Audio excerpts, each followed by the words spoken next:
En una cerrada votación, los ministros de la Suprema Corte, 6 en contra de 5, declaran constitucional la consulta para juzgar a expresidentes, pero modificaron la pregunta al considerar que la original era tendenciosa. La oposición en la Cámara de Diputados revienta la sesión y dan vida y respiro por unos días más a los fideicomisos. Será hasta el próximo martes cuando se vote en el Pleno. Primero dijo que era un invento y siempre se negó a usar el cubrebocas. Ahora le tocó la mala suerte. El presidente Donald Trump y su esposa Melania dan positivo a COVID-19 y están aislados. Este viernes en México se reportan 748.315 casos confirmados de COVID-19. Hubo 5.099 contagios nuevos en las últimas 24 horas y el número de muertes ya está en 78.078 mexicanos.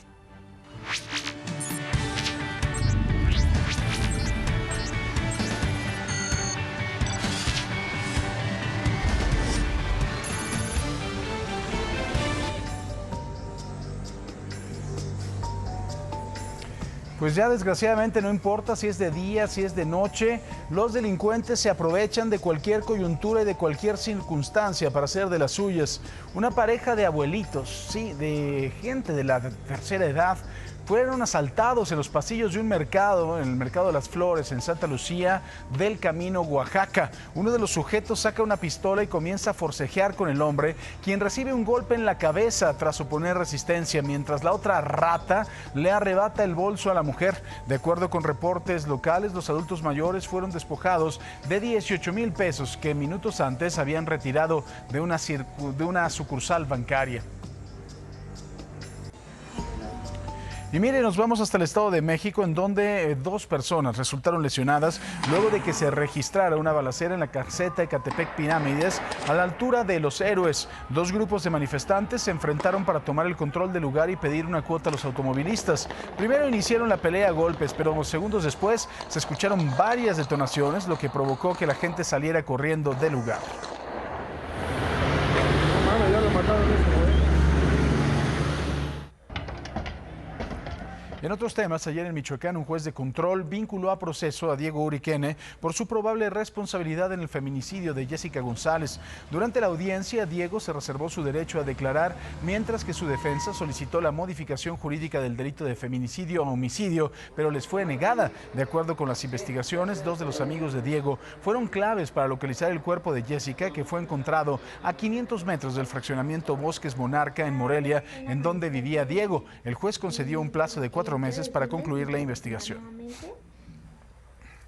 En Puebla, elementos de la Secretaría de Seguridad Pública detuvieron a Juan L., alias El Moco, presunto líder de una banda de huachicoleros que además está ligada con los secuestros, narcomenudeo y cobro de piso en diferentes municipios de Puebla y de Tlaxcala. El gobernador Miguel Barbosa informó que este sujeto estaría ligado con políticos de Hidalgo y de la Sierra del Norte del estado, con aspiraciones a presidentes municipales y una diputación. El gobernador poblano confirmó que su captura se realizó en el momento en que llevaban despensas a Hidalgo con la intención de influir en la promoción de algunos políticos.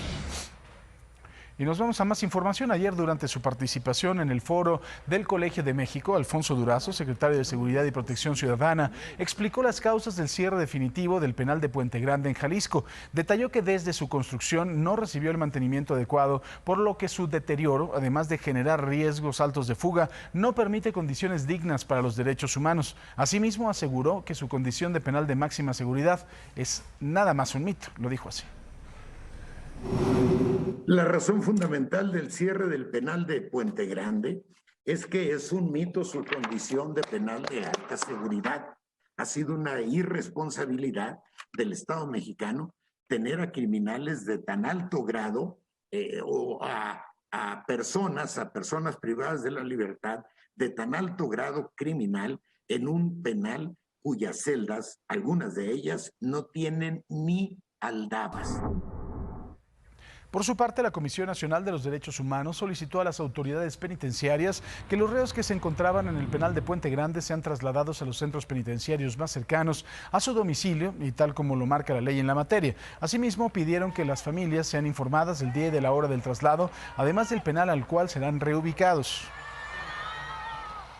Cambiando de tema, el Frente Frío número 4 provocó fuertes lluvias en Tabasco, en donde se reportan severas inundaciones en al menos 30 colonias de Villahermosa, además de la caída de árboles. Elementos del Ejército y de Protección Civil tuvieron que auxiliar a la población debido a que varias casas resultaron afectadas por el agua. Para saber si va a continuar lloviendo, por supuesto, saludo con mucho gusto a Samantha Robles. Sammy Rox, ¿cómo estás? Buenos días. Gracias, Paco. Me da mucho gusto saludarte y a todo nuestro auditorio que ya se despertó. Son las 5:54. Tenemos información muy importante justo del Frente Frío que tanto comentas y que además se ha quedado con nosotros toda esta semana. Ok, lo primero, viene a ser reforzado por un nuevo Frente Frío. ¿Qué nos dice esto? Que el frío va a continuar.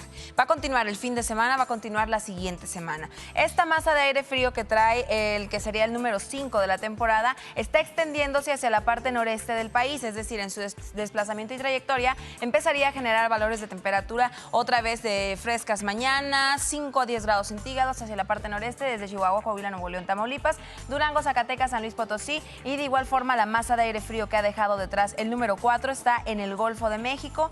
Mi querido Paco, pásale a mi oficina, pásale lo barrido. Tenemos por acá un evento norte. Tenemos un evento norte aquí en Yucatán, en Campeche, frontera sur Guatemala, Chiapas y, como bien lo dices, hacia Tabasco y Veracruz. Las lluvias no he continúan. dicho nada todavía. Lo comentaste hace rato de las lluvias de Tabasco. Sí. Ay, bueno, eso lo dije yo. ¿Estoy diciendo mentiras yo? No. Bueno, lluvias en Tabasco, en Veracruz y en Chiapas y en Oaxaca y en Quintana Roo, Yucatán y Campeche. Sureste mexicano complicado por vientos, lluvias, masa de aire frío, Valle de México Oriente, noreste del país, nueva masa de aire frío, y el fin de semana hace frío y va a hacer frío la siguiente semana. Ahí está, ese es el panorama. ¿Quién se salva? Toda la línea litoral del noroeste, Baja California Sur, Sonora, Sinaloa, Nayarit, Jalisco, Colima, Michoacán. Y aquí los vientos, por supuesto, vientecillos hacia la frontera Frente norte frío, y el noreste por supuesto, mexicano. los presionan. Exacto. Gracias. Tú tienes toda la razón. No, hombre, ya sabes. Gracias, Paco. Gracias. Buenos días. Gracias por venir. No, hombre.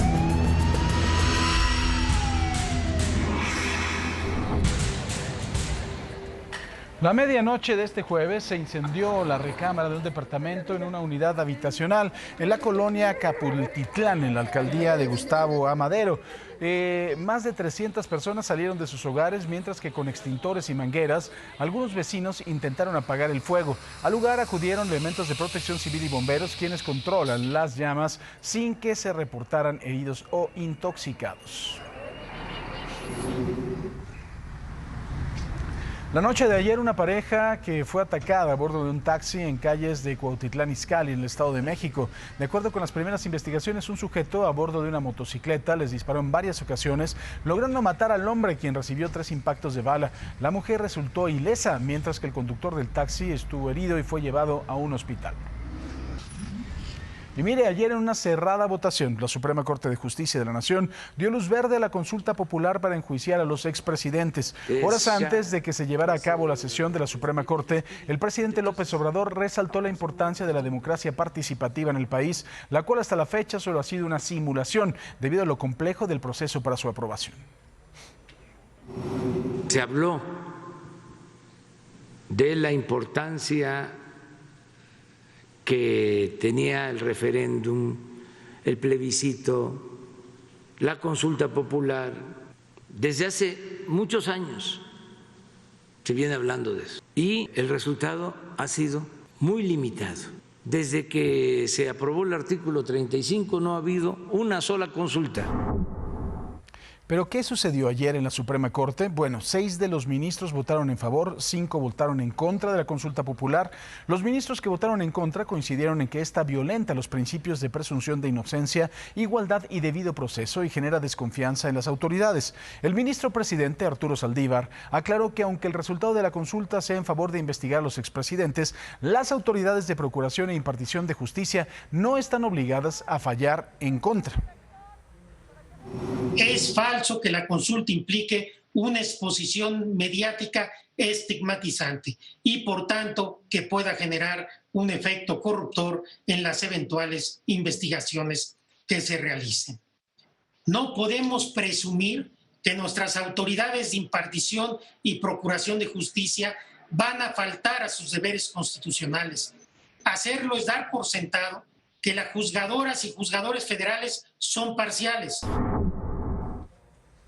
Así fue la votación de los ministros. A favor de la constitucionalidad de la consulta, votaron los ministros Arturo Saldívar, Yasmín Esquivel, Margarita Ríos Farjat, Alberto Pérez Dayán, Alfredo Gutiérrez Ortiz Mena y Juan Luis González Alcántara Carrancá. En contra de la constitucionalidad votaron 5 ministros: Luis María Aguilar, que era el autor del proyecto, Javier Lainez, Fernando Franco, Norma Piña y Jorge Pardo. Sin embargo, pese a que la Suprema Corte declaró constitucional la consulta popular, los ministros decidieron cambiar en su totalidad la pregunta que se formulará a los ciudadanos. Esto tras considerarla tendenciosa y evitar violaciones y daños a los derechos humanos y legales de las personas. Esta fue la pregunta que envió el presidente López Obrador el pasado 15 de septiembre. A ver, ¿está usted de acuerdo o no con que las autoridades competentes, con apego a las leyes y procedimientos aplicables, investiguen y en su caso sancionen la presunta comisión de delitos por parte de los expresidentes Carlos Salinas de Gortari, Ernesto Zedillo Ponce de León, Vicente Fox Quesada, Felipe Calderón Hinojosa y Enrique Peña Nieto, antes, durante y después de sus respectivas gestiones? Esta es la pregunta original. Los ministros decidieron quitar de entrada los nombres de los expresidentes y la pregunta quedó de la siguiente manera. Primero, ¿es constitucional la materia de consulta popular a que este expediente se refiere? Segundo, la pregunta aprobada por el Pleno de la Suprema Corte de Justicia de la Nación, en términos de lo previsto en el artículo 26, fracción segunda de la Ley Federal de Consulta Popular, es la siguiente. ¿Estás de acuerdo o no en que se lleven a cabo las acciones pertinentes, con apego al marco constitucional y legal, para emprender un proceso de esclarecimiento de las decisiones políticas tomadas en los años pasados por los actores políticos, encaminado a garantizar la justicia y los derechos de las posibles víctimas? Ahora, ¿qué sigue? El presidente del Senado publicará la resolución de la Suprema Corte de Justicia de la Nación en la Gaceta Parlamentaria y turnará la petición a comisiones para su dictaminación.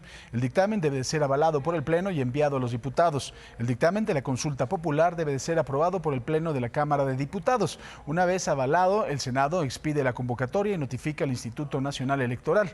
El Instituto Nacional Electoral es el encargado de organizar la jornada de consulta en todo el país, difundirla y promover la participación ciudadana en el ejercicio democrático. La consulta popular se deberá de realizar el primer domingo de agosto del año de la elección federal, de acuerdo con lo que establece el artículo 35 de la Constitución mexicana.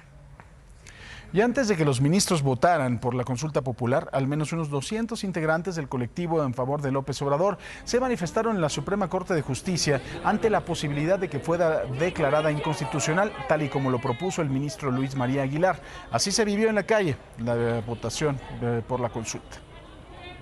Acaba de terminar la sesión de la Suprema Corte de Justicia. ¡Sí se pudo! ¡Sí se pudo!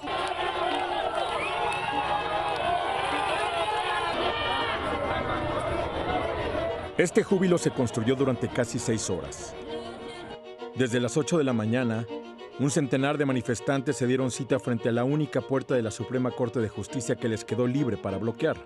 Eran seguidores del presidente Andrés Manuel López Obrador y, según su dicho, defensores de las firmas ciudadanas que piden juicio a 5 expresidentes. ¡Pedimos juicio a los expresidentes!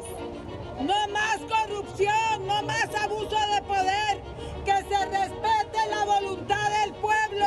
¡Que se respeten nuestras firmas!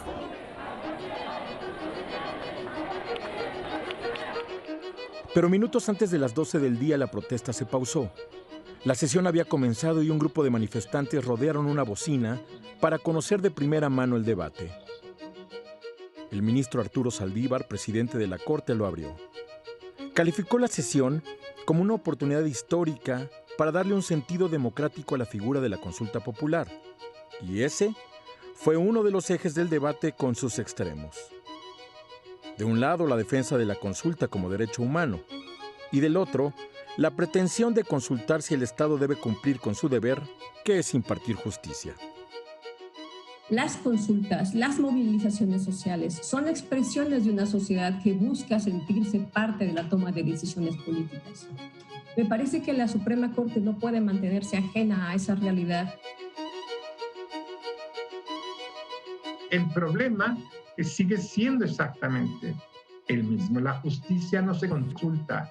Si no hay efectos vinculatorios, sobre los principios del artículo 40 y que la ciudadanía se exprese si en lugar de ser república preferiría ser una monarquía.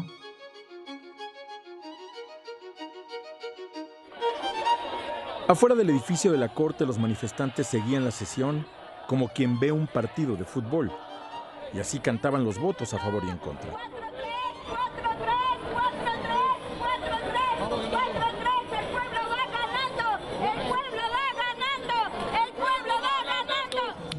Luego de casi 3 horas de debate y con la posición de los 11 ministros desahogadas, vino la votación final. En materia a consulta es constitucional. Ganamos. Que cierre. Señor vicepresidente Saldívar Lelo de la Vega. Es constitucional.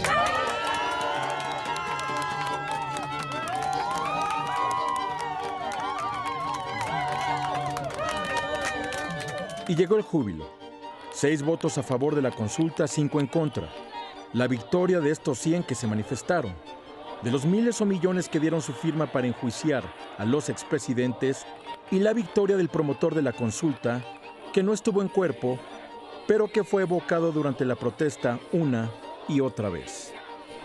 ¡Gracias, Andrés Manuel López Obrador! Le pido a la vida que nunca te pase nada y que sigas ayudando a la gente. Luego de que la consulta popular fuera declarada constitucional, los dirigentes nacionales del PAN, Marco Cortés, del PRD, Jesús Zambrano, y de Movimiento Ciudadano, Clemente Castañeda, rechazaron la resolución de la Suprema Corte para enjuiciar a los expresidentes, al considerar que es un distractor electoral. Marco Cortés enfatizó que si algún expresidente incurrió en algún delito sin consulta alguna de por medio, se le debe denunciar y, en su caso de resultar responsable, juzgarlo como lo marca la Constitución.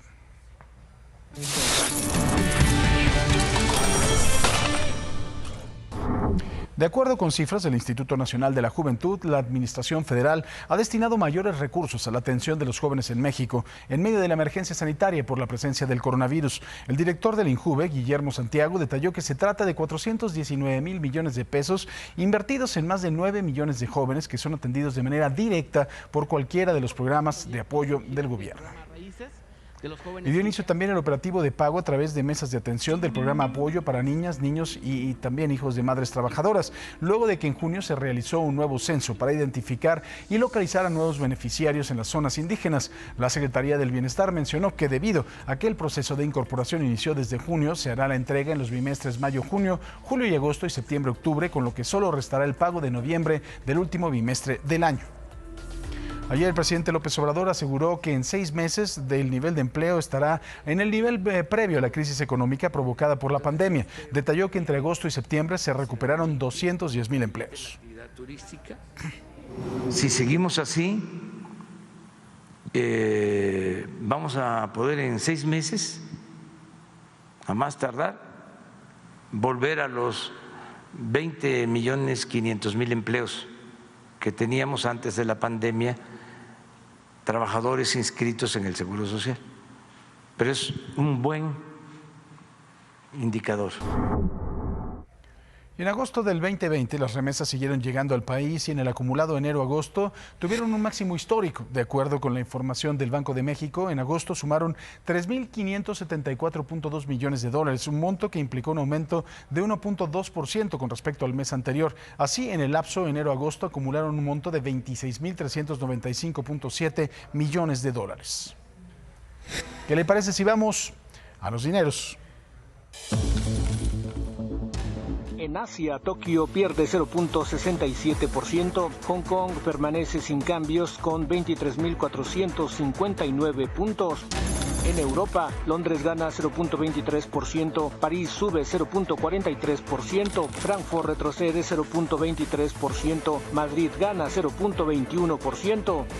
América abrirá de la siguiente manera: el Dow Jones 27.816 puntos, el Nasdaq 11.326 unidades, la Bolsa Mexicana 36.626 puntos. Los billetes: el dólar 21 pesos con 21 centavos a la compra y 22 pesos con 21 centavos a la venta. El euro 24 pesos con 17 centavos a la compra y 26 pesos con 14 centavos a la venta. Petróleo, el West Texas $38.72 por barril, el Brent del Mar del Norte $40.93 por barril, la mezcla mexicana $35.94 por barril.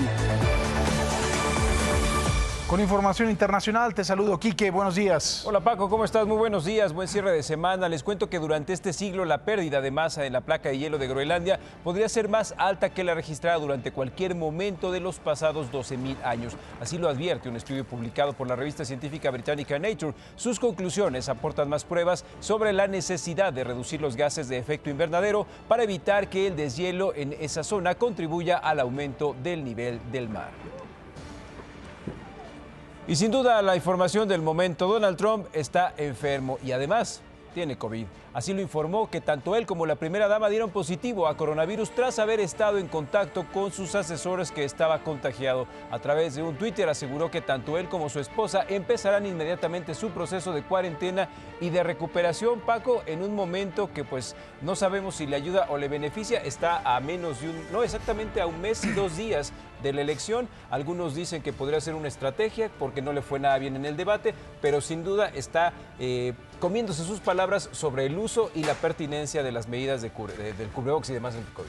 Mira, yo no sé si sea cierto o no, la verdad es que con Donald Trump no se puede saber, pero lo único que podría decir si es cierto es liri. Y además también hay que tomar en cuenta que es una persona que, bueno, está dentro del sector de riesgo y siempre se ha jactado de que no tiene buena alimentación y no tiene buen estado físico. Se la pasa comiendo hamburguesas, que dice que eso le gusta mucho. Entonces, si cumple con las características que ha tenido el virus hasta ahorita, pues incluso hasta tendría gran riesgo el señor. Así es. Pues bueno, no creo que tenga problema con la atención médica que hay en Estados Unidos, con la tasa de mortandad tampoco, y por supuesto siendo el presidente de los Estados Unidos, pero la verdad es que el y desde tipo... aquí le deseamos suerte al COVID, que salga rápido de ese cuadro. 6 de la mañana ya con 11 minutos. Muy buenos días, gracias por acompañarnos esta mañana de viernes. Por fin es viernes, señores. Eso, yo sé que desde casa se emocionaron porque aquí todavía no desayunan mis muchachos. Pero bueno, ya saben, a través de redes sociales lo hemos invitado a participar en una pregunta. El día de ayer le preguntamos si sabía quién era Mafalda. ¿Y qué nos dijeron los mexicanos? Pues mire, 95% sí, 5% nos dijo que no. Hoy es muy sencillo. Primero que nada, hay que seguirnos en @imagen_sea y dígame, ¿está de acuerdo con la decisión de la Suprema Corte de Justicia de la Nación de avalar la consulta popular y cambiar la pregunta para enjuiciar a expresidentes? Sí o no. Nuestro hashtag abre los ojos, utilícelo y quédese bien informado aquí. Arrancamos. Y bueno, vamos a ver cómo avanza el coronavirus en México. De acuerdo con los datos que reportó anoche la Secretaría de Salud, tenemos 748.315 casos confirmados acumulados. Son 99 nuevos contagios en las últimas 24 horas. De ese total, 537.475 personas ya están recuperadas. Son 26.744 los casos que están en activos, es decir, los últimos 14 días. Ayer se sumaron 432 fallecimientos por el virus y las muertes ya van en 78.078. La tasa de letalidad en México se mantiene en 10.4% en contra de la tasa de letalidad global, que es un 3%. En la conferencia vespertina de ayer se dio el banderazo de la salida oficial de la campaña de vacunación en contra de la influenza. Como mi compañero Atalo Mata puso, pues bueno, tendencia, por supuesto, el doctor López-Gatell hizo lo propio y le pasó el piquete.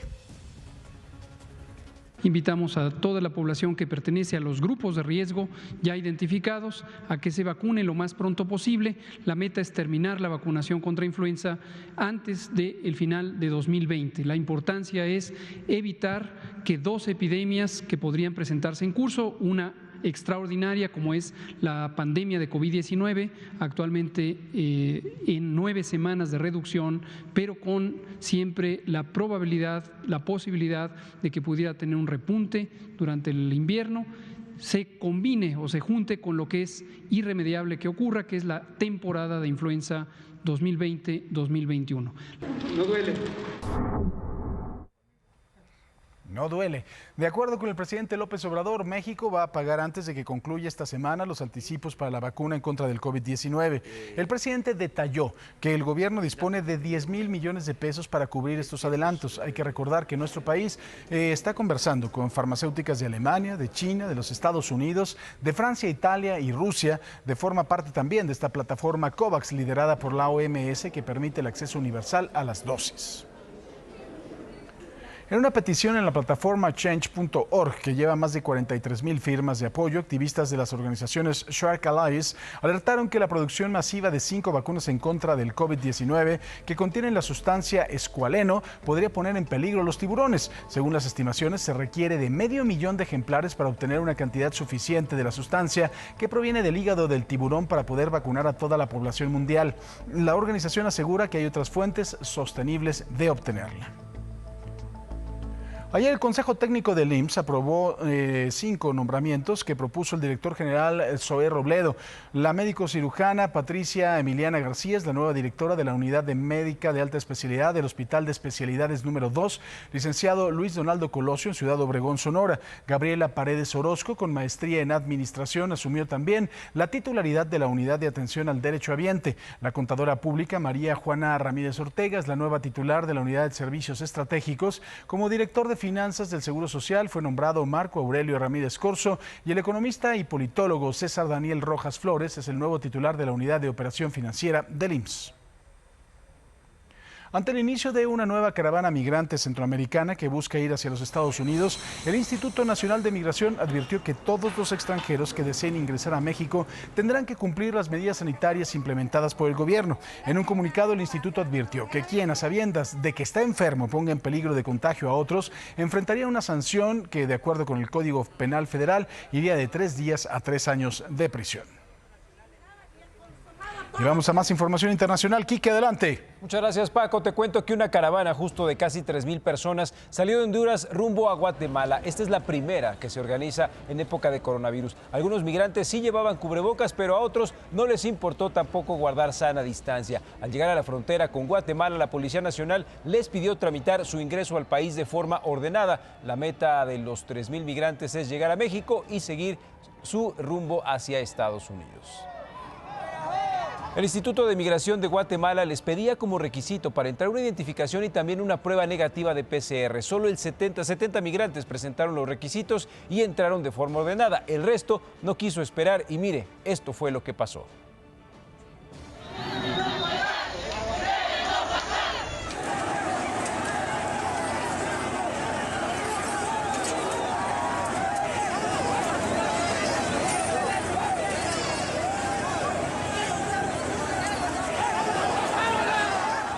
A ver cómo se traduce esto a nivel de contagios en unas semanas. Ante esto, el presidente de Guatemala, Alejandro Yamatei, declaró estado de prevención en 6 provincias por el ingreso de la caravana. Además, envió un mensaje a los migrantes hondureños. Estos grupos vienen a vulnerar la seguridad de nuestros ciudadanos. Se ha dado la orden de que sean detenidos en el territorio guatemalteco todos aquellos que han entrado ilegalmente. Y otro conflicto entre Guatemala y Honduras se debe a un problema registrado en el río Motagua, y es que caudalosas aguas han arrastrado, imagine usted nada más, toneladas de basuras como las tiene usted en su pantalla a varias localidades del litoral y la bahía de Omoa en Honduras, uno de los principales destinos turísticos del país. Esta situación ha provocado tensiones desde hace años en Honduras y Guatemala, pero ahora en medio de la pandemia de COVID-19, grupos ambientalistas y de derechos humanos temen que la situación pueda agravar las condiciones de pobreza y la exposición a enfermedades de miles de personas que viven en el área. Pero ve, si usted toma atención ahorita a las imágenes, es impresionante toda la basura que está en las playas. Y bueno, pues hablando de COVID, ya se lo adelantábamos, el presidente de Estados Unidos, Donald Trump, informó que él y la primera dama, Melania Trump, dieron positivo a coronavirus tras haber estado en contacto con una de sus asesores que estaba contagiada. A través de su Twitter aseguró que tanto él como su esposa empezarán inmediatamente su proceso de cuarentena y de recuperación. En su mensaje agregó: superaremos esto juntos. Mire, en diversas ocasiones Donald Trump minimizó la gravedad de la pandemia comparándola con una gripe. Incluso en varios de sus mítines, en entrevistas o con diversos medios, se atrevió a decir que el COVID-19 podría llegar a desaparecer de manera repentina como otros virus. Hay algunos virus y gripas que llegaron, trataron de crear una vacuna, nunca la encontraron y desaparecieron. Nunca aparecieron de nuevo, murieron como todo lo demás, también mueren. Pero al ser cuestionado sobre qué evidencia tenía de que el coronavirus se acabaría sin una vacuna, esto fue lo que respondió. Solo creo en lo que dicen los doctores. Ellos dicen no significa que este año, no significa que vaya a irse para el otoño o después del otoño, pero eventualmente se va a ir. La pregunta es, ¿necesitamos una vacuna? En algún momento, probablemente se vaya por sí solo. Si tenemos una vacuna, será de gran ayuda. Sin embargo, hace unas semanas la cadena CNN dio a conocer un audio de Donald Trump que obtuvo durante una entrevista en marzo. En él da a entender que conocía la severidad de la amenaza del coronavirus.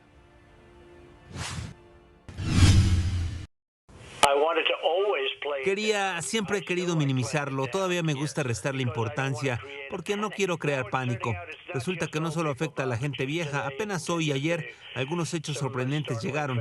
No es solo a la gente mayor, también a jóvenes, a muchos jóvenes. A ver cómo le va, pero por lo pronto vamos a Cliva con Samantha Robles.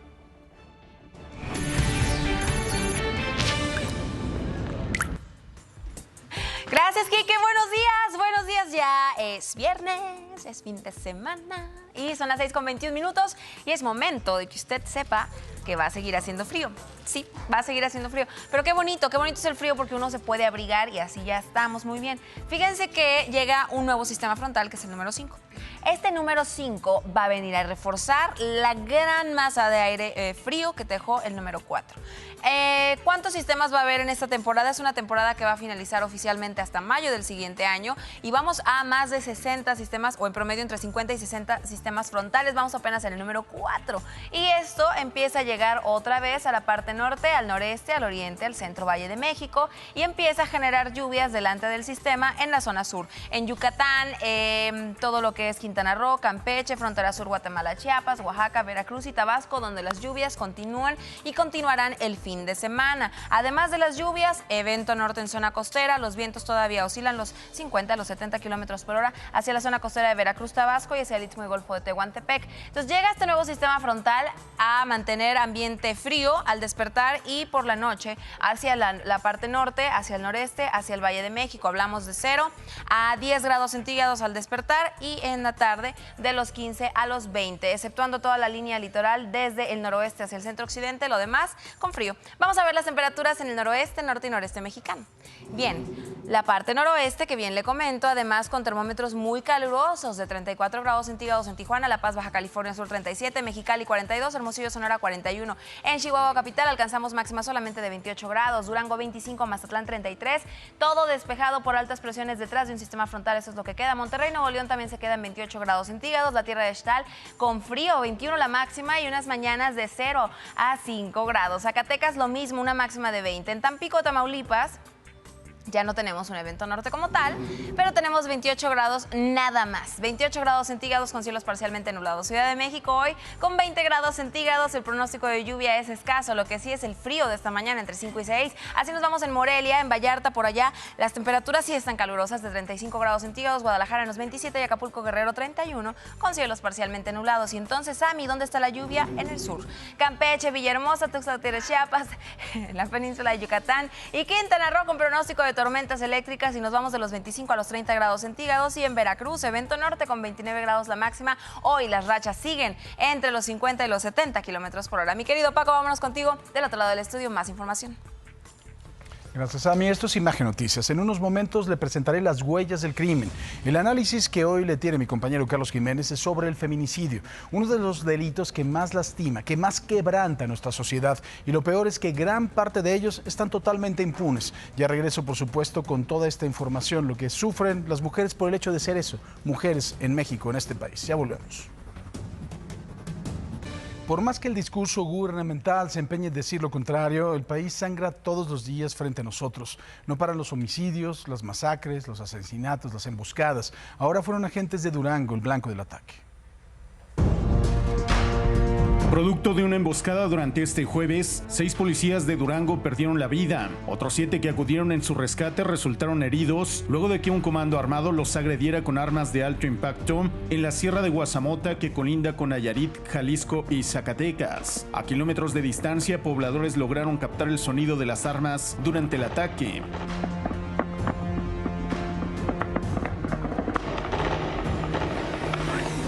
Cuando 8 policías se trasladaban de la comunidad del Guasamota rumbo a la capital duranguense, tras presentarse su periodo de descanso, siendo interceptados por personas armadas en una curva del camino.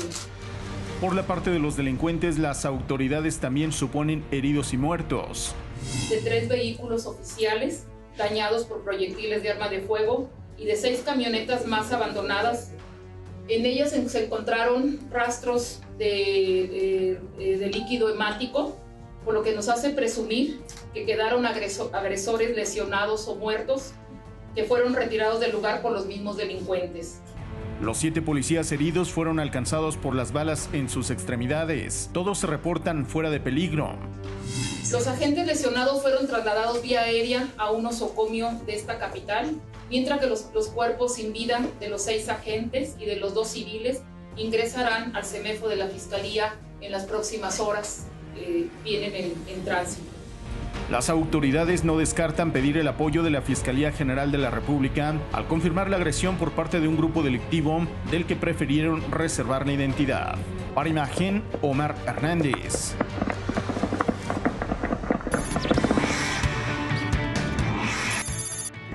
El secretario de Seguridad y Protección Ciudadana, Alfonso Durazo, señaló que el cierre definitivo del penal de Puente Grande, Jalisco, se debió a que desde su construcción no recibió el mantenimiento adecuado, por lo que su deterioro generaba altos riesgos de fuga.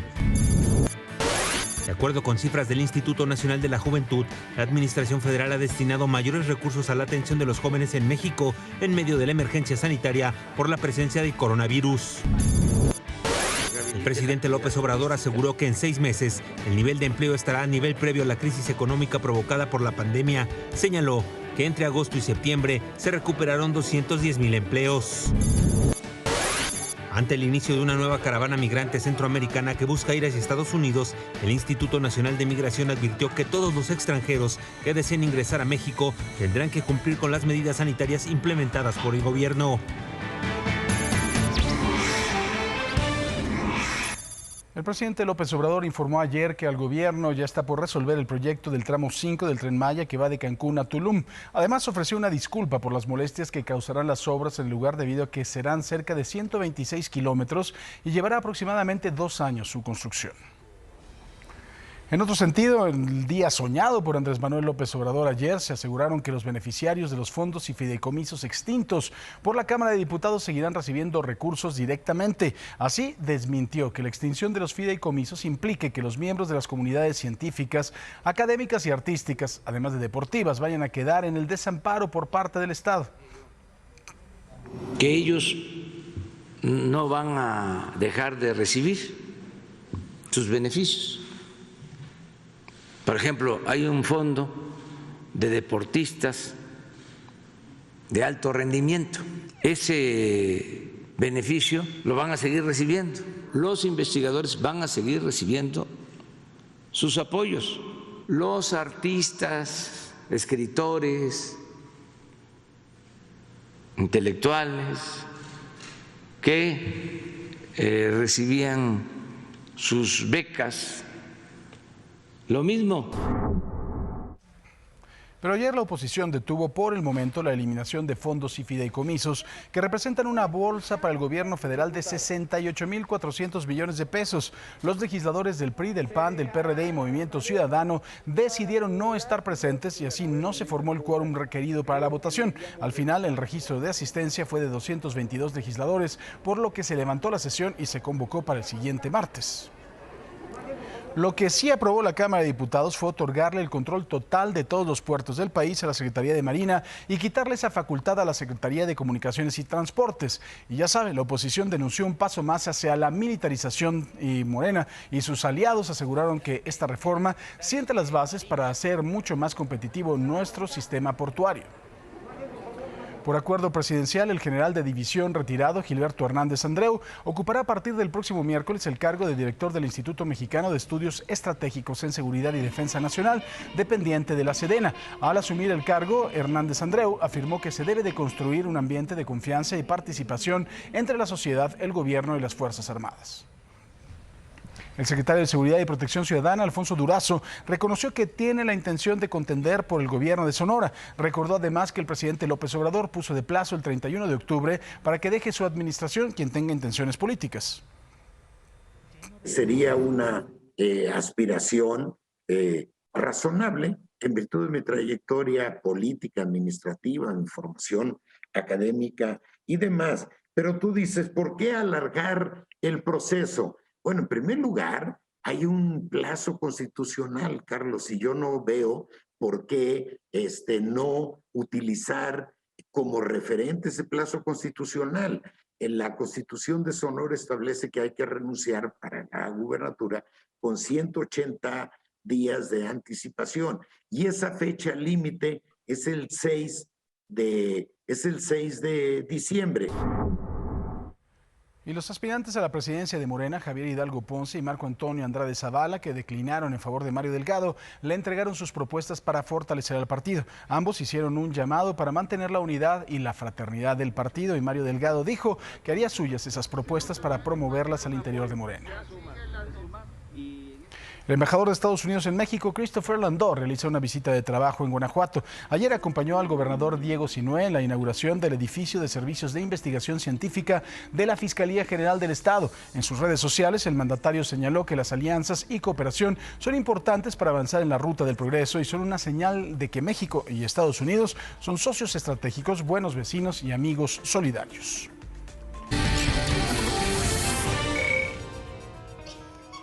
Pues sí, aquí estoy otra vez, Roberto.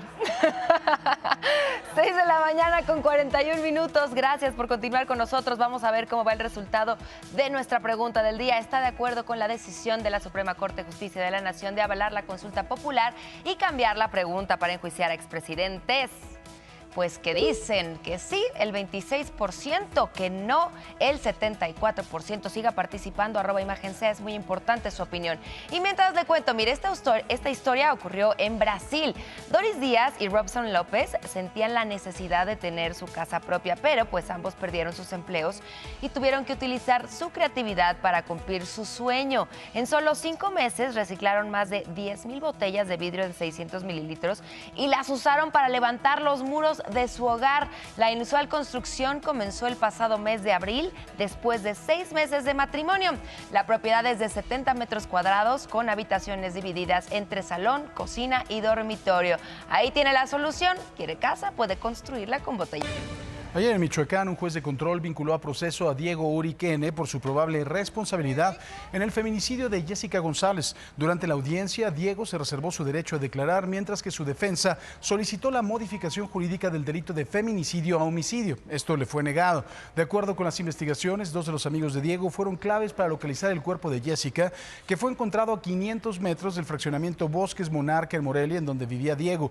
El juez concedió un plazo de 4 meses para concluir la investigación. Quiero decirles...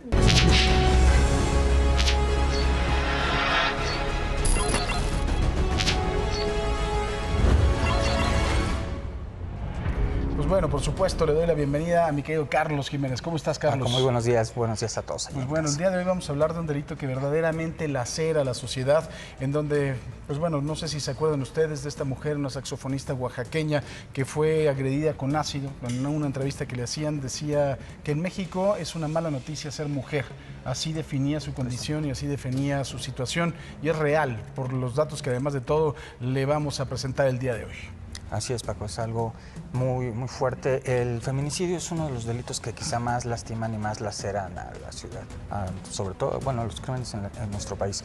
Tenemos cifras que hablan de que en México, al menos el año pasado, tuvimos alrededor de 68 feminicidios se registraron tan solo en la Ciudad de México. Paco, es uno de los crímenes que más quebrantan nuestra sociedad. Todos estos rostros que tenemos aquí en pantalla, Paco, son rostros de mujeres que fueron asesinadas entre el 2019 y 2020. En 2019 tuvimos 68 feminicidios, Paco, en lo que va de este año ya son 48 los feminicidios. Son mujeres que fueron golpeadas, fueron estranguladas, fueron baleadas, fueron asesinadas de alguna forma en la Ciudad de México. Tristemente, gran parte de estos feminicidios se encuentran impunes, Paco. Esa es la mala noticia, que desgraciadamente no hay justicia para las mujeres que han perdido la vida de esta forma lamentable. El día de hoy, Paco, vamos a hablar de 3 casos en específico. Estos son algunos rostros de mujeres que perdieron la vida, pero el día de hoy vamos a hablar de 3 casos en específico, que son casos de mujeres que fueron asesinadas, que se sabe quién las asesinó, que se tiene el nombre del homicida, que se tiene el rostro, que se sabe incluso dónde se encuentra y que no han sido detenidos. Este es el primero de los casos, Paco. Ella es Arely. Arely Mendoza. Paco, ella fue asesinada dentro de su casa hace poco más de un año, dentro de su departamento. Ella tenía 35 años de edad, tenía 2 pequeños hijos, era hermana del futbolista Alvin Mendoza, es este hombre que tenemos en pantalla. A ella la asesinaron una madrugada de septiembre de 2019 en un departamento de la alcaldía Benito Juárez. Esas fotografías que tenemos en pantalla, Paco, son del departamento donde ella fue asesinada. Donde perdió la vida. Según las investigaciones, ella se encontraba con su pareja, estaba con su cuñado y algunos amigos en alguna reunión.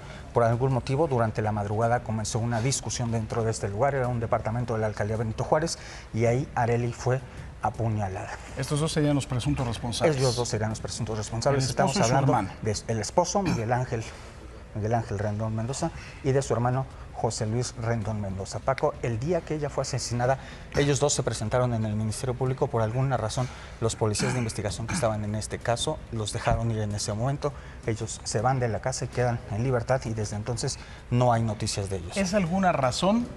¿Es por incompetentes o por dinero? Fíjate que en ese momento la justificación que han dado, de los casos que vamos a hablar, hay 2 muy similares. La justificación que dan las autoridades es que no había flagrancia en el momento que ellos se habían presentado. Según lo que explicaban, es que se había perdido la flagrancia y que por eso no los podían tener detenidos. Al menos esa es la justificación. Sin embargo, actualmente hay órdenes de aprehensión contra estos 2 hombres que estuvieron en el Ministerio Público y que pese a ello, pues se encuentran libres actualmente, Paco. Vamos a hablar del segundo de los casos. A ver. Este es entonces... Arely Mendoza. Este es el segundo de los casos. Es una joven de 30 años de edad. Aquí se encuentra el rostro en pantalla. Ella murió el 14 de diciembre de 2019. Son imágenes de la escena del lugar donde fue encontrada, Paco. A ella la encuentran las autoridades. No, la siguiente, porque ya estábamos en Carla Sagnité Peña Sánchez, de 34 años, que trabajaba en la Agencia Federal de Aviación Civil. A ella la encuentran, Paco, la encuentran asesinada dentro de su departamento. Ella se encontraba con su pareja el 14 de diciembre de 2019. Sin embargo, lo que se sabe es la pareja estaba con ella, la policía capitalina llega, le encuentra también dentro de su casa, la policía llega, encuentra a su novio, lo encuentra con ella, le encuentra ahí, detiene a este hombre y al igual que el caso pasado, Paco, la lleva al Ministerio Público. En este caso las autoridades no saben exactamente qué pasó, lo que hacen es encontrar a este hombre, es este hombre que tenemos en pantalla, lo encuentran ahí en la casa. Él incluso se presenta, ahí está una fotografía que tenemos, Paco, está declarando en el Ministerio Fiscalía. Público. Él se presenta en la alcaldía de Álvaro Obregón, en la Fiscalía. Él es Fernando Llanos, es un hombre que trabajaba como piloto aviador. Él estuvo en el Ministerio Público, ahí declara, y al igual que el caso pasado, Paco, él también se va del Ministerio Público, no lo detienen. ¿De qué forma pierde la vida, Carla? Ella es estrangulada y es estrangulada según lo que el peritaje de su cuerpo. Ella fue vejada, fue estrangulada, fue golpeada. Finalmente la encuentran en la sala de su casa. Y sigue libre Él sigue libre. Él se presentó en el Ministerio Público y igual que el caso pasado, tiene una orden de aprehensión y no está detenido, Paco. Este es María Cristina Vázquez Chavarría, de 50 años. Ella es una activista vecinal de la Colonia Condesa, Paco. Ella fue hallada sin vida el pasado 26 de junio del año pasado. Ella la encuentran dentro de su departamento sumamente golpeada, la encuentran desnuda sobre su cama. Es una señora que, a pesar de su edad, ella fue vejada, fue golpeada, fue estrangulada.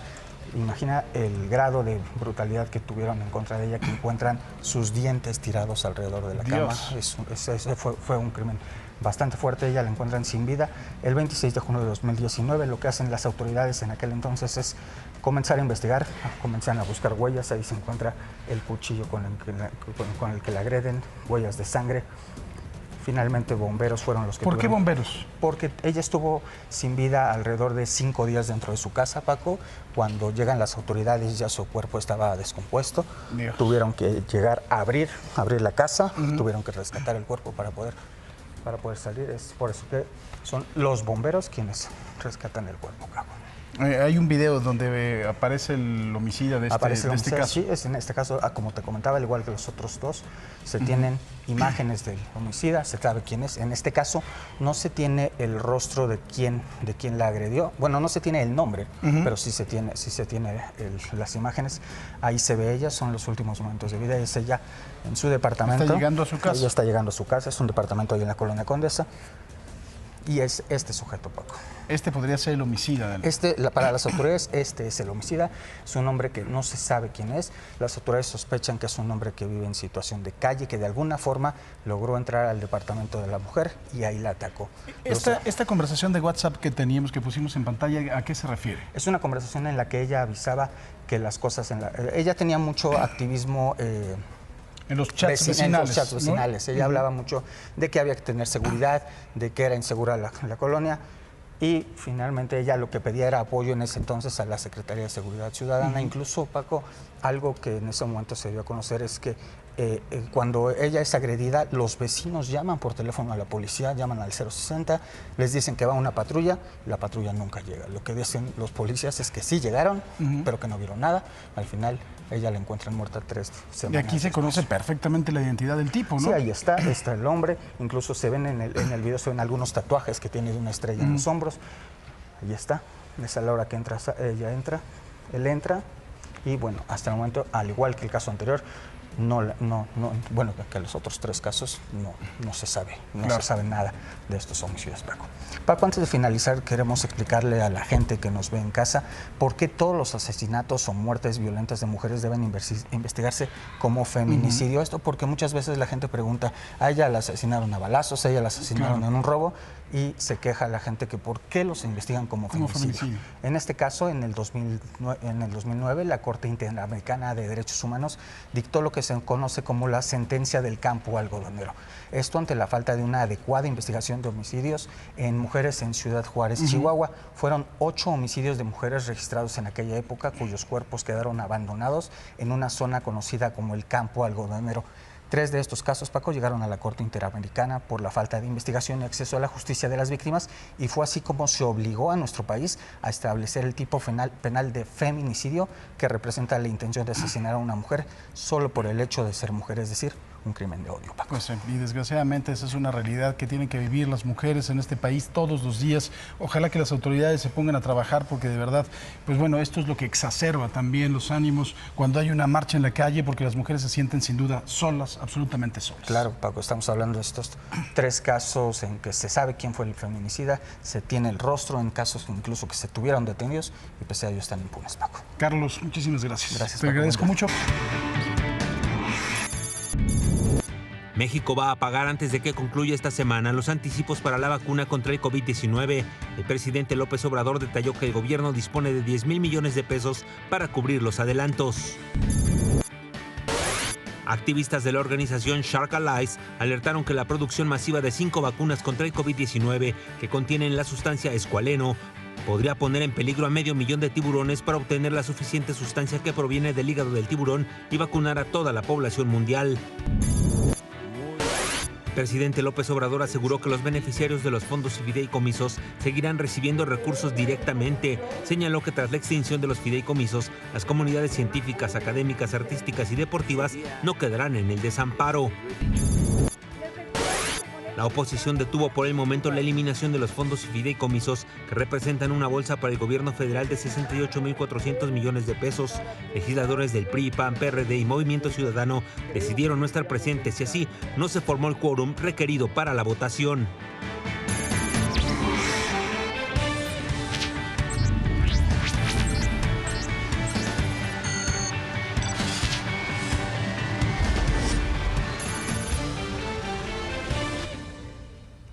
En otra entrega más de esta novela denominada Pueblo Bueno y Sabio, ayer un tráiler que transportaba cerveza terminó volcado sobre la carretera federal Ciudad Victoria-Tampico, luego de que el conductor se quedara dormido y chocara en contra del muro de contención.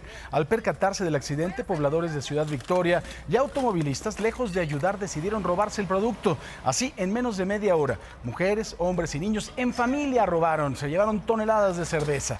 Elementos de la Guardia Nacional intentaron contener a la multitud, pero fue inútil. ¿No les dará pena de verdad ir con los hijos a robarse cerveza?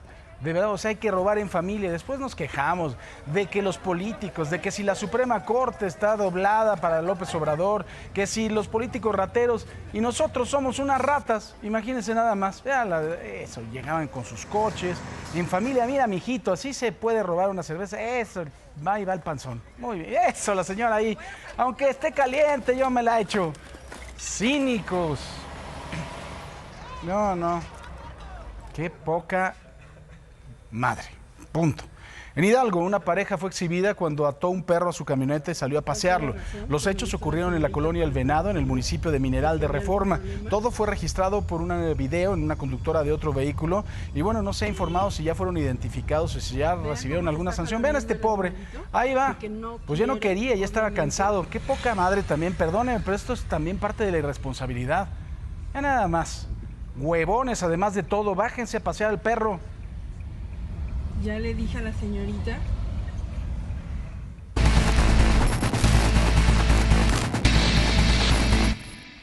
Ese crisol que se llama México no se detiene. Todos los días tenemos imágenes para usted que son un símbolo de nuestros tiempos, tiempos convulsos, tiempos aciagos. Esta semana no fue la excepción.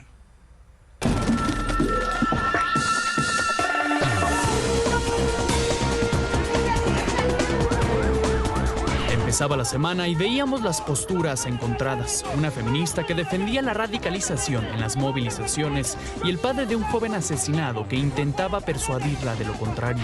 ¡No puedes hacer esto! ¡No! Me importa porque es histórico. Me da mal perder un hijo que la madre. A mí me mataron a mi hijo. Me desheredaron y perdí 43 compañeros. No puede ser posible. El diálogo primero, Así no es la lucha. También fuimos testigos de la paradoja feminista. Mujeres enfrentándose a mujeres, agrediéndose. Durante la marcha en pro del aborto legal y gratuito. Unas policías, otras manifestantes.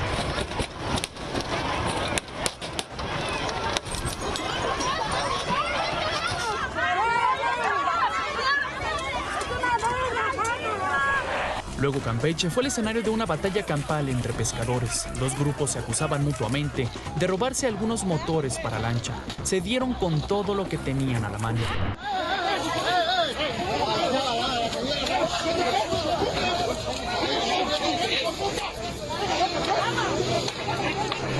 Y esta semana se sumó otro personaje a la infame orden de los Lords y Ladies. De Ciudad Juárez para el mundo, Lord Pizza. Los trabajadores del lugar se negaban a atenderlo sin cubrebocas. Luego el furibundo sujeto se justificó diciendo que él simplemente no se dejó.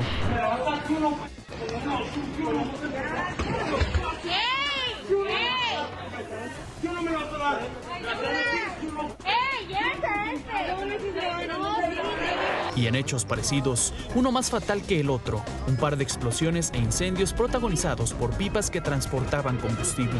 La primera ocurrió en Tabasco, sobre la carretera Comalcalco-Paraíso. Una pipa explotó y dejó un saldo de 4 personas muertas. La segunda tuvo lugar en Rosarito, Baja California. Una pipa de Pemex chocó con un autobús de transporte de personal. Luego vino el incendio. 16 trabajadores resultaron lesionados. Así, entre las voces opuestas, la paradoja feminista, el furibundo come pizza o las pipas entre llamas, fue la Semana Mexicana, fuente inagotable de momentos indómitos. Para Imagen, Diego Guerrero. ¿Qué sucedió el día de ayer en la Suprema Corte de Justicia? 6 de los ministros, de 11, votaron en favor, 5 en contra de la consulta popular. Los ministros que votaron en contra coincidieron en que esta violenta los principios de presunción de inocencia, igualdad y debido proceso y genera desconfianza en las autoridades. El ministro presidente Arturo Saldívar aclaró que aunque el resultado de la consulta sea en favor de investigar a los expresidentes, las autoridades de procuración e impartición de justicia no están obligadas a fallar en contra. Es falso que la consulta implique una exposición mediática estigmatizante y, por tanto, que pueda generar un efecto corruptor en las eventuales investigaciones que se realicen. No podemos presumir que nuestras autoridades de impartición y procuración de justicia van a faltar a sus deberes constitucionales. Hacerlo es dar por sentado que las juzgadoras y juzgadores federales son parciales. Así fue la votación de los ministros. En favor de la constitucionalidad de la consulta votaron los ministros Arturo Saldívar, también Yasmín Esquivel, Margarita Ríos Farjat, Alberto Pérez Dayán, Alfredo Gutiérrez Ortiz Mena y Juan Luis González Alcántara Carrancá. En contra de la constitucionalidad votaron 5 ministros: Luis María Aguilar, Javier Lainez, Fernando Franco, Norma Piña y Jorge Pardo. Ahora, sin embargo, pese a que la Suprema Corte declaró constitucional la consulta popular, los ministros decidieron cambiar en su totalidad la pregunta que se formulará a los ciudadanos. Esto tras considerarla tendenciosa y evitar violaciones y daños a los derechos humanos y legales de las personas. Esta fue la pregunta que envió originalmente el presidente López Obrador el pasado 15 de septiembre. ¿Está de acuerdo o no con que las autoridades competentes, con apego a las leyes y procedimientos aplicables, investigue y en su caso sancione la presunta comisión de delitos por parte de los expresidentes Carlos Salinas de Gortari, Ernesto Zedillo Ponce de León, Vicente Fox Quesada, Felipe Calderón Hinojosa y Enrique Peña Nieto, antes, durante y después de sus respectivas gestiones? Los ministros decidieron quitar de entrada los nombres de los expresidentes y la pregunta quedó de la siguiente manera. Escúchela, por favor. Primero, ¿es constitucional la materia de consulta popular a que este expediente se refiere? Segundo, la pregunta aprobada por el Pleno de la Suprema Corte de Justicia de la Nación en términos de lo previsto en el artículo 26, fracción segunda de la Ley Federal de Consulta Popular es la siguiente. ¿Estás de acuerdo o no en que se lleven a cabo las acciones pertinentes con apego al marco constitucional y legal para emprender un proceso de esclarecimiento de las decisiones políticas tomadas en los años pasados por los actores políticos, encaminado a garantizar la justicia y los derechos de las posibles víctimas? A ver, con todo respeto, yo prefería la pregunta del presidente López Obrador que esta cosa que la verdad no la entendí. A lo mejor soy muy imbécil, pues puede ser que sea muy cierto, no es seguro, pero no la entendía la pregunta. O sea, perdone, me parece que la redactó Poncio Pilatos, ¿no? Para lavarse las manos, está muy buena, pero ¿qué tiene que ver el esclarecimiento de las decisiones políticas? Pues las decisiones políticas tienen que ser esclarecidas y si las esclarecen, ¿qué es lo que va a pasar? Digo, hay que recordar que la Suprema Corte de Justicia en su momento liberó a Florence Cassé precisamente por la difusión que se le dio en los medios de comunicación al asunto de su detención y de su captura. ¿No será lo mismo si se le da toda la difusión a esta pregunta y si se va a enjuiciar a los expresidentes o no? Porque finalmente, aunque la pregunta no está de ninguna forma mencionando a los expresidentes, quien los va a mencionar todo el tiempo será el presidente López Obrador. La verdad que para esta pregunta, que de verdad la redactó Poncio Pilatos, ¿no? Para lavarse las manos, hubiera preferido la otra, ¿no? Porque yo, perdóneme, no sé si votar sí o no porque no la entendí, ¿no? Pero bueno, ¿ahora qué sigue? El presidente del Senado va a publicar la resolución de la Suprema Corte de Justicia de la Nación en la Gaceta Parlamentaria y turnará la petición a comisiones para su dictaminación. El dictamen debe de ser avalado por el Pleno y los diputados, enviado a los diputados, y el dictamen de la consulta popular debe de ser también después aprobado por la Cámara de Diputados. Una vez avalado, el Senado expide la convocatoria y notifica al Instituto Nacional Electoral. El Instituto Nacional Electoral es el encargado de organizar la jornada de consulta en todo el país, difundirla y promover la participación ciudadana en el ejercicio democrático. La consulta popular se deberá de realizar el primer domingo de agosto del año de la elección federal, de acuerdo con lo que establece el artículo 35 de la Constitución mexicana. ¿Qué es lo que ha dicho el INE al respecto? Dice que esta consulta podría llegar a costar 8,000 millones de pesos. Yo la verdad, si fuera el presidente diría, ¿saben qué?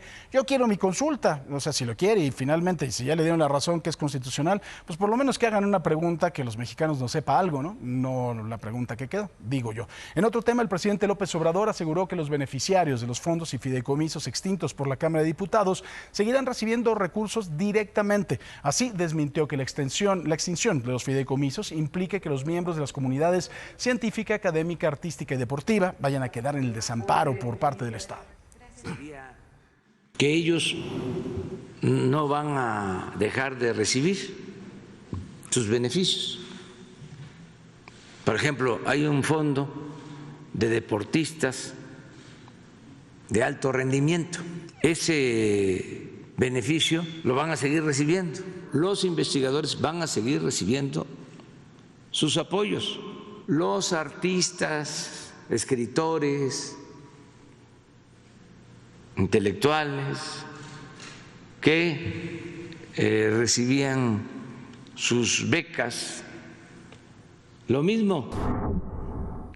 Pero ayer la oposición detuvo por el momento la eliminación de los fondos y fideicomisos que representan una bolsa para el gobierno de 68,000 millones de pesos. Los legisladores del PRI, del PAN, PRD y Movimiento Ciudadano decidieron no estar presentes y así no se formó el quórum requerido para la votación. Al final, el registro de asistencia fue de 222 legisladores, por lo que se levantó la sesión y se convocó para el siguiente martes.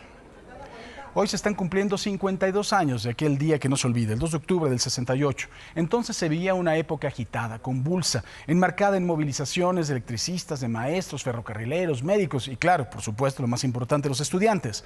Para ese 2 de octubre se convocó un mitin en la Plaza de las Tres Culturas en Tlatelolco.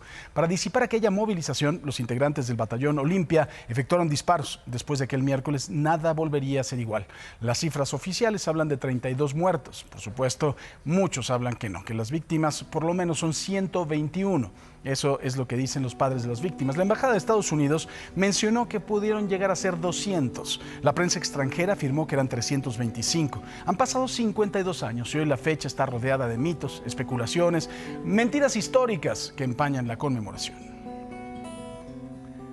El comité organizador de los actos conmemorativos del 52 aniversario del 2 de octubre del 68 determinó que este año no habrá marcha debido a la pandemia, la emergencia sanitaria por el COVID. Sus integrantes detallaron que solo van a realizar un mitin en la Plaza de las Tres Culturas, en donde le piden a los asistentes que guarden la sana distancia y que utilicen mascarilla, cubrebocas. Está previsto que realicen una guardia de honor y ofrezcan un minuto de silencio. No se descarta la presencia en apoyo de colectivos feministas, organizaciones sociales, además de grupos que realicen pintas y actos vandálicos para garantizar la seguridad de los asistentes. La Secretaría de Seguridad Ciudadana va a tener un dispositivo con 1.500 elementos de la policía de proximidad, esto a partir de las 10 de la mañana y hasta el término de las actividades. En la Ciudad de México, la Asociación de Escuelas de Motociclismo rechazó participar con la Secretaría de Movilidad en la creación de la primera licencia especial para este tipo de vehículos. Integrantes de la asociación mencionaron que dentro del comité de expertos no hay técnicos en la conducción de motocicleta. Además, denunciaron que el proyecto original lo desarrollaron y fue presentado por el Instituto Nacional para la Educación, Certificación y Profesionalización AC y le interesó tanto a la CEMOVI que lo hizo propio. La Secretaría de Desarrollo Económico de la Ciudad de México y empresas del ramo tecnológico llevaron a cabo el 6º encuentro de negocios virtual, tecnología e innovación. Participaron 600 personas, 24 empresas proveedoras de tecnología e instituciones, entre las que destaca el POLI, el Politécnico Nacional, la Asociación Mexicana de la Industria de la Tecnología de Información e Innova UNAM. En el encuentro virtual fueron presentadas alternativas tecnológicas para nuevos modelos de negocios orientados a las MIPYMES de la Ciudad de México. El encuentro destacó que la innovación tecnológica es fundamental para que las empresas se enfrenten a las nuevas condiciones del mercado. En la alcaldía Álvaro Obregón, su titular Laida Sansores encabezó la presentación de la campaña de prevención en contra de las adicciones 2020 con el lema "Las drogas sí tienen salida, encuentra la tuya". Está orientada a la prevención y se dirige a niñas, niños y adolescentes entre 8 y 18 años de edad, a los que se va a brindar información sobre los riesgos y consecuencias del consumo de drogas. Hay veces que cree uno que ya no hay remedio y estamos todavía muy a tiempo de no tener necesidad de recurrir a tratamientos prolongados, sino con el tratamiento psicológico, encontrándoles otras actividades en donde ellos se sientan realizados y se reconozcan a sí mismos, hablando con los padres, pues buscando canales de comunicación. Estamos a tiempo para evitar y esto lo hemos visto aquí en las comunidades. En la ciudad de Cuernavaca, Morelos, una familia pide justicia ante el asesinato de uno de sus integrantes de 35 años y la desaparición del padre de 60. Quiero verte, tú eres mi padre, eso te pido, papá. Tú me ves, yo te quiero mucho. Que ojalá que pronto que me busque papá, porque yo quiero verlo, abrazarlo, su cariño, su amor. Yo quiero mucho a mi papá. Desde el 5 de agosto, la familia Escamilla vive la pesadilla de haber perdido a 2 de sus integrantes, a Emilio de 60 años y a su hijo Israel de 35. quienes salieron rumbo a Cuernavaca, Morelos, a ver cómo se encontraban sus familiares por la pandemia del COVID-19. Mi papá y mi hermano se dirigían a Cuernavaca, Morelos, saliendo de Tecámac, Estado de México. Iban a visitar a mis familiares. Salieron a las 8 de la mañana con dirección a Cuernavaca. Su última llamada fue a las 10:30 para informarle a mi familiar que ya iban en camino y que habían cruzado el tráfico de la Ciudad de México. Sin embargo, esa fue la última vez que tuvieron contacto con ellos y solo sabían que habían tomado la carretera libre, pues estaban bloqueados por una manifestación por inseguridad los accesos a Cuernavaca. Después de las 10:30 horas de la mañana no se logró tener más información sobre ellos. Se supuso que era a causa de la geografía de la zona, que era por Tres Marías cuando se habían reportado aproximadamente. Inmediatamente presentaron una denuncia por su desaparición, pero 48 horas después recibieron el reporte por el Servicio Médico Forense de Demixco que había el cuerpo de una persona desconocida, presuntamente atropellada con las características de Israel. La llamada fue al 911, reportaron que en la carretera federal México-Cuernavaca, kilómetro 45+100, a la altura entre Tres Marías y Huitzilac, había un cuerpo sin vida, atropellado. Cuando llegaron autoridades, identificaron que la muerte fue por arma de fuego. Ha pasado más de mes y medio y la angustia de la familia Escamilla continúa, pues saben que Israel fue asesinado hora y media después de que habían hablado con él por teléfono. Pero todavía no hay ningún indicio de Emilio, mientras las autoridades solo argumentan que esa zona es muy peligrosa.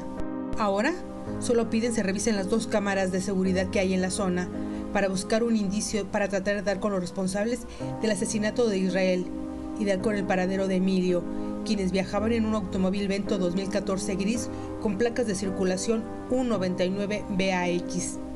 Papá, te amo y me vas a hacer falta toda la vida. Eres lo mejor que me dio la vida para estar aquí. Gracias por enseñarme tanto, soy el hombre de bien que te prometí. Que tengan un poco de humanidad.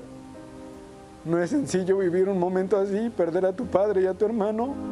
Para Imagen, María de los Ángeles Velasco.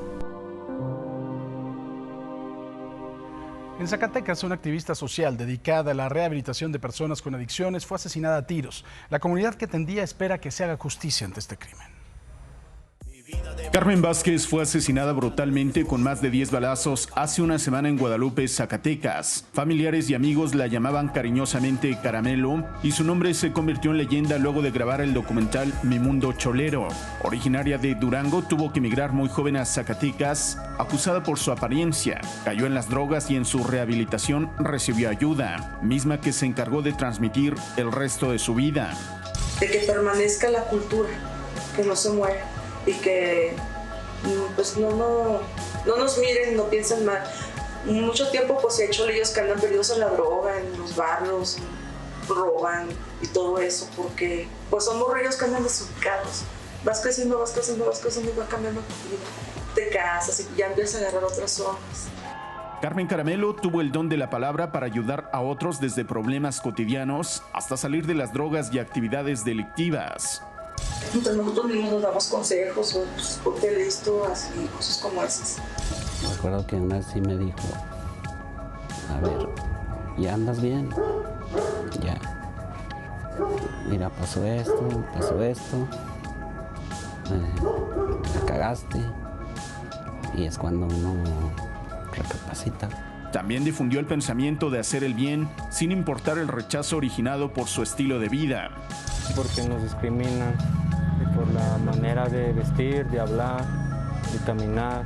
Mucha gente dice, ahí va un cholo, háganse para acá, cuando en realidad eso no tiene nada que ver. Hay personas que visten de corbata y son los peores. A Carmen Caramelo le lloran, la recuerdan, pero no olvidan y confían que las autoridades hagan justicia porque advierten están dolidos. Pues quisiera haberme dado el tiempo de haber platicado más a fondo de un te amo, de un te quiero. Abrazarla porque la necesito, en verdad la necesito.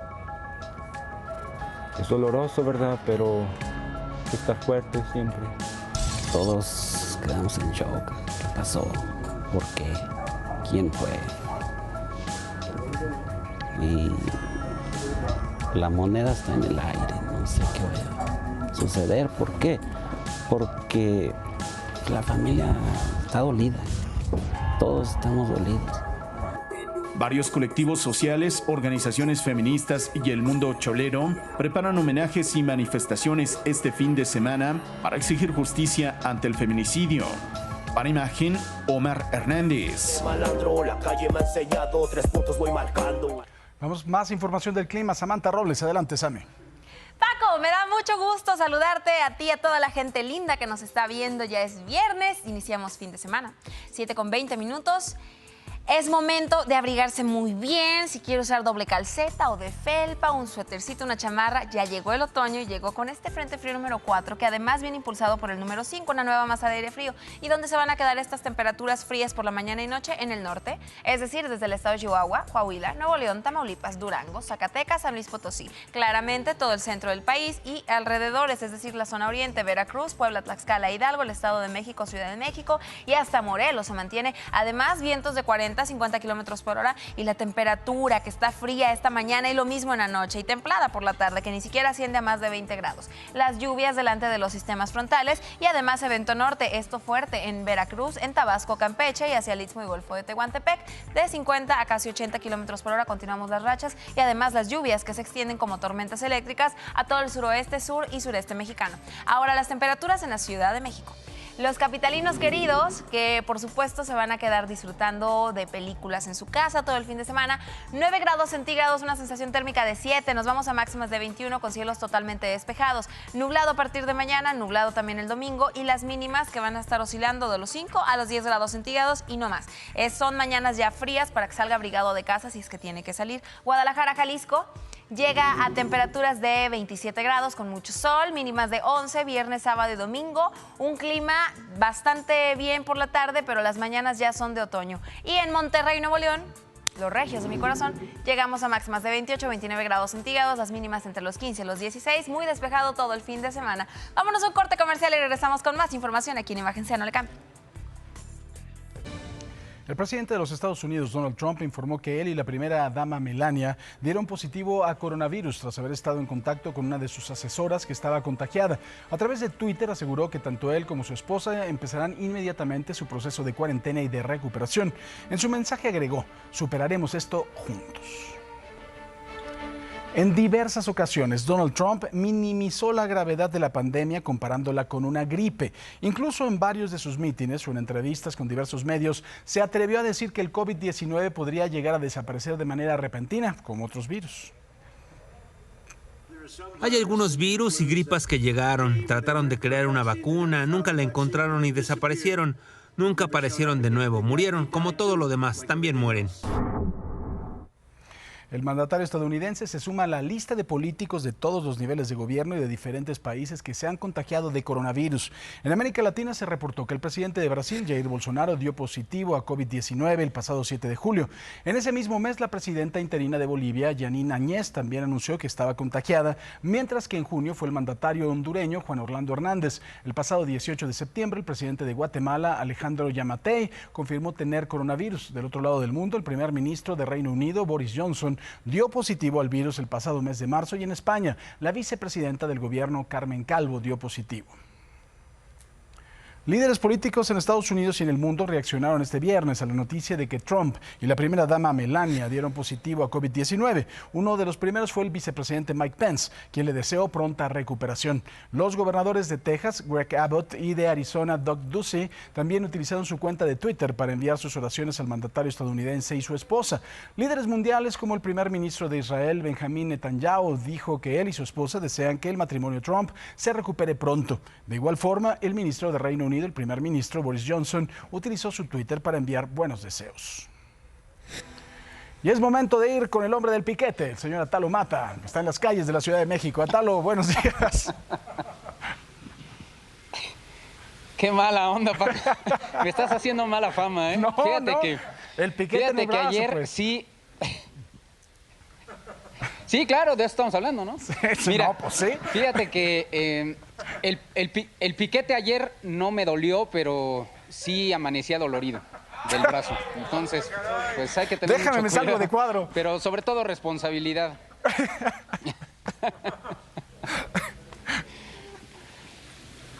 Adelante, Paco, adelante. déjame decirte que esta mañana, más allá de piquetes y todo eso, lo que sí, hablando de esos piquetes contra la vacuna, contra la influenza, pues eso ayudó muchísimo, déjame decirte, a que nuestro subsecretario de Salud, López-Gatell, pues también se animara a inocularse, ¿no? Y también a otros medios de comunicación, a quienes de alguna manera pues les antojamos el piquete para que fueran y pues le entraran también y pudieran ser responsables y demostrar, poner el ejemplo de que hay que vacunarse, de que hay que inmunizarse sobre todo en esto. Pero bueno, dejando de lado este tema ayer de las vacunas y todo ello, y el famoso piquete, pues ahora estamos en un depósito de chatarrización aquí en la alcaldía Iztapalapa y Gerardo Juárez nos muestra cómo están aquí ya formados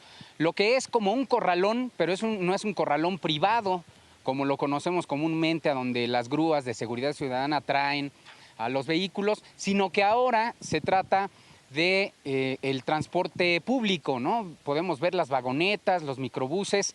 Y es que ahora lo que se está haciendo, hay que recordar que el gobierno capitalino a través de la Secretaría de Movilidad están llevando a cabo un programa muy importante para sacar justamente de circulación estos vehículos como el que nos está mostrando Gerardo ahí en pantalla. Principalmente van sobre estos microbuses que ya tienen más de 30 años.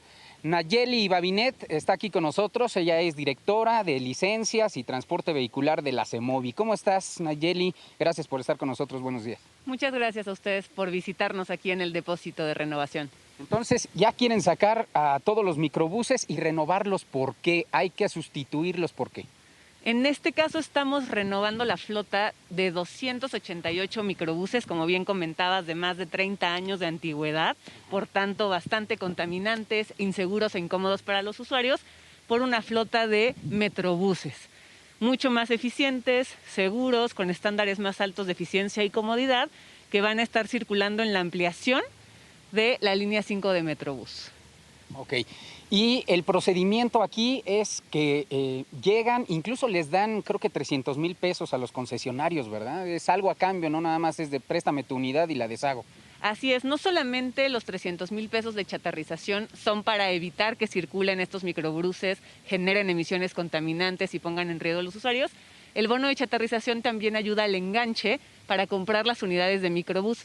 Son los concesionarios, la empresa a la que se le adjudica la concesión para operar la extensión de la línea 5 de Metrobús, quienes hacen la inversión para los nuevos vehículos. Por tanto, el gobierno pone una parte tanto para asegurarse que las unidades viejas dejan de circular, como que las nuevas puedan ser adquiridas y tengan viabilidad financiera.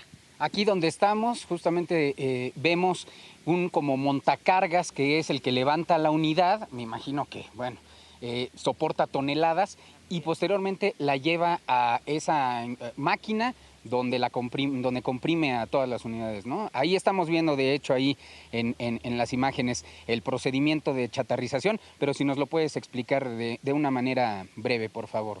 Claro que sí, en ocasiones pasadas se llevaba las unidades a centros de chatarrización.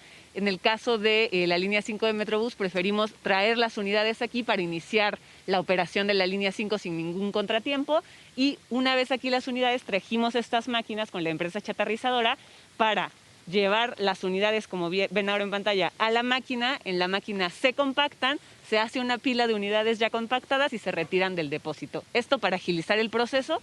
Ahorita ya llevamos más del 70% de avance y estamos en las últimas unidades para compactar y sacar de circulación. Nayeli, ahora estas unidades de transporte público funcionan con el combustible diésel. ¿Es peligroso de alguna manera o son vaciados de los tanques estos combustibles y los hidrocarburos?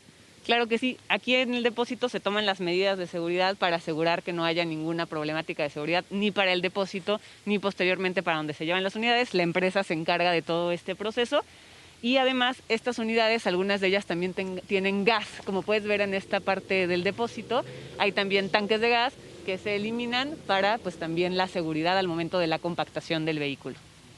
Finalmente, ¿qué es lo que se hace con esto? ¿Se recicla, se envía a una empresa o algo así? Es correcto, la empresa chatarrizadora se encarga no solo de la chatarrización, sino también de llevarse, digamos, los fierros para todo el proceso de reciclaje, reuso, y aquellos materiales que no tengan esta finalidad, pues también tener un proceso de desechos lo más seguro posible. Nayeli Babinet, muchas gracias. Gracias por la información y bueno, vamos a estar muy pendientes de algunos otros procesos que vengan respecto a la chatarrización del transporte público. Gracias. No hay de qué, muchísimas gracias y seguimos con este proceso de chatarrización de línea 5 y posteriormente del resto de los microbuses grises de la ciudad. Gracias Nayeli, gracias a CEMOVI y al gobierno capitalino. Paco, ahí está la información desde este depósito de chatarrización. Ese es el objetivo, que estas unidades que ya tienen más de 30 años, que ya están casi en un hilo, todavía dando funcionamiento, pues ya desaparezcan definitivamente para darles paso a unas nuevas unidades. La verdad es que es muy necesario, querido Atalo, porque esto tiene que ver, sobre todo, como tú lo platicaste con la funcionaria, tiene que ver con la seguridad del usuario. Entonces creo que es fundamental. Así es, y lo que podemos ver es que hay muchas unidades, muchos microbuses que todavía dan servicio, incluso aquí mismo al llegar hace rato en Iztapalapa hemos visto cómo circulan, cómo dan servicio, pero pues ya mucha gente no confía en ellos, ya algunos están prácticamente pues ya chatarrizados rodando en la Ciudad de México. Así es, querido Atalo, gracias, buenos días. Buenos días, Paco, saludos a todos y excelente fin. Igualmente, Atalo Mata. En Hidalgo, el Panteón Municipal de Pachuca llegó al límite de su capacidad, por lo que las autoridades correspondientes revisan los registros de las fosas. Con esto, determinar el número de tumbas abandonadas para disponer de ellas. Agotado por el sol, Martín se dispone a descansar luego de haber sepultado a una persona que solo unas horas atrás murió a causa de la COVID-19. Nos dan un traje especial, guantes, cubrebocas y botas para poder hacer el trabajo. Llega el difunto, no se pone el uniforme y ahora sí que le hace todo el proceso que hacen normal, pero o sea, lo más rápido que se pueda, porque pues para no estar respirando o absorbiendo lo que sale del cuerpo que llegó. Al terminar nos quitamos los uniformes, se queman para que no queden iguales puestos en el medio ambiente. Martín trabaja como sepulturero en el Panteón Municipal de Pachuca, Hidalgo, y en 6 años de labor ha enterrado a cientos de personas, pero nunca antes se había enfrentado a un virus. Aunque ya le perdió el miedo a contagiarse, su preocupación es otra. ¿Dónde van a sepultar a las personas que lleguen a partir de ahora si ya no hay espacio? De hecho ya no tenemos, mira, ahorita lo que se ha estado haciendo es habilitar las cuchillas que han quedado, donde terminaba la fosa se habilitaban espacios. Pero por lo mismo de la pandemia se ha cargado más. De hecho, ahorita ya no contamos con más espacios. Oiga, ¿y si mañana llegan 10? ¿Dónde los meten? Ya tendrán que buscarle por otro lado en otros panteones, porque de hecho pues aquí ya no se podrían habilitar más. De hecho, son las últimas cosas que han estado haciendo. Ahora sí que ya está lleno. Ya no hay más dónde meter. El Panteón Municipal de Pachuca fue inaugurado en 1902. En 1995 tuvo que ampliarse debido a que en la primera sección ya no había espacio para reposar más restos. Actualmente el cementerio cuenta con alrededor de 47,000 fosas y por segunda ocasión ya no hay lugares disponibles. Las alternativas pues bueno, son las concesiones de particulares que hay hasta el momento, pero oficialmente el municipio, el Consejo de Administración se va a abocar a buscar la alternativa de construir otro o la tercera sección del panteón. Hay uno a un lado del panteón, está pegado al panteón, vamos a localizar al dueño. En ese predio cabrían aproximadamente 10,000 fosas. Veremos, esa sería la mejor opción. El pasado 23 de abril, la Administración Municipal reformó el reglamento de panteones para que en caso de abandono de un sepulcro y ausencia del pago de cuotas en 10 años, se procediera a la exhumación del cadáver, con el fin de recuperar fosas abandonadas y generar espacios para enterrar más cuerpos. Para Imagen, Brenda Salas. Bueno, vamos a esta gustada y esperada sección de Marlene Stahl.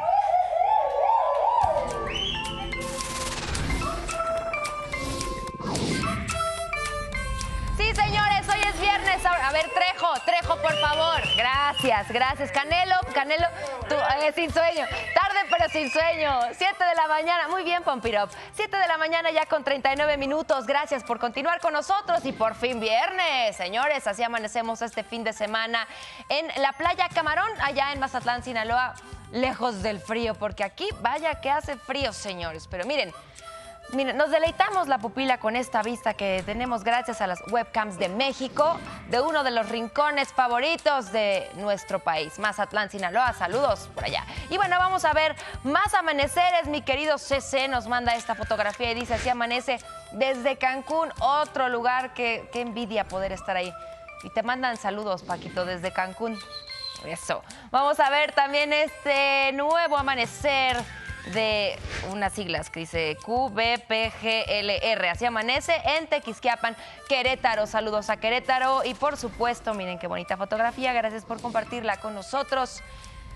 Y la última que vamos a presentar es de Salvador, Valencia. Tan hermoso es un amanecer como un atardecer, tienes toda la razón. Y aquí un ejemplo en el Valle del Mezquital, en el estado de Hidalgo. Y tienes toda la razón. Qué bonita fotografía, Salvador. Muchas gracias. Y así como ellos, ustedes también compartan sus amaneceres a través de sus redes sociales, etiquetándonos como @imágensea con el hashtag Amanece para presumir México, señores. Y bueno, miren esta nota. Un youtuber colombiano causó sensación tras captar imágenes de nuestro planeta desde la estratosfera. Con ayuda de su familia y un patrocinador de su país, utilizó un globo meteorológico o un globo sonda capaz de elevar instrumentos a la atmósfera gracias a su gran resistencia y capacidad de almacenar helio para volar. Amarró una cámara GoPro al globo en una caja junto con una foto del youtuber al lado de su familia y una bandera de Colombia. Las imágenes que logró captar fueron asombrosas. Para realizar esta hazaña también contó con la aprobación de la Aeronáutica Civil, pues debido a la altitud que alcanzan estos globos podrán interferir con la trayectoria de alguna otra nave. Pues ahí lo tienen, miren las imágenes que logró captar con la creatividad y el ingenio de este youtuber. Qué maravilla, ¿no? Hasta aquí el amanece y las buenas noticias. Vamos ahora al resumen de estados.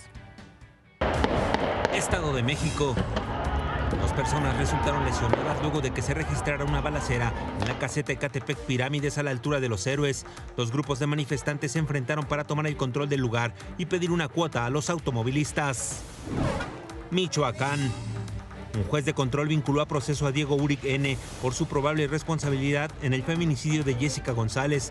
Durante la audiencia, Diego se reservó su derecho a declarar, mientras que su defensa solicitó la modificación jurídica del delito de feminicidio a homicidio, pero les fue negada. Tabasco. El Frente Frío número 4 provocó fuertes lluvias y se reportaron severas inundaciones en al menos 30 colonias de Villahermosa, además de caída de árboles. Elementos del Ejército y de Protección Civil tuvieron que auxiliar a la población debido a que varias casas resultaron afectadas por el agua. Tamaulipas. Un tráiler que transportaba cerveza volcó en la carretera federal Ciudad Victoria-Tampico. Pobladores de Ciudad Victoria y automovilistas, lejos de ayudar, decidieron robarse el producto y en menos de media hora se llevaron 60 toneladas de cerveza.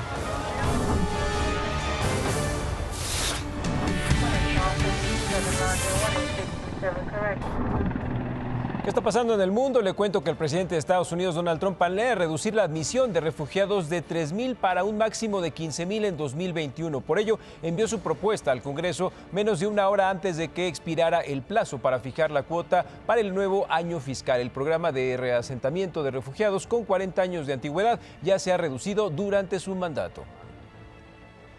Y agentes del Servicio de Control de Inmigración y Aduanas intentaron detener a Pauline Binam, la madre indocumentada que denunció haber sido esterilizada, lo anterior mientras estaba bajo la custodia de las autoridades federales en Georgia. La mujer, quien fue liberada por razones humanitarias después de casi haber sido deportada, estuvo a punto de ser detenida cuando acudió a una cita con autoridades de inmigración.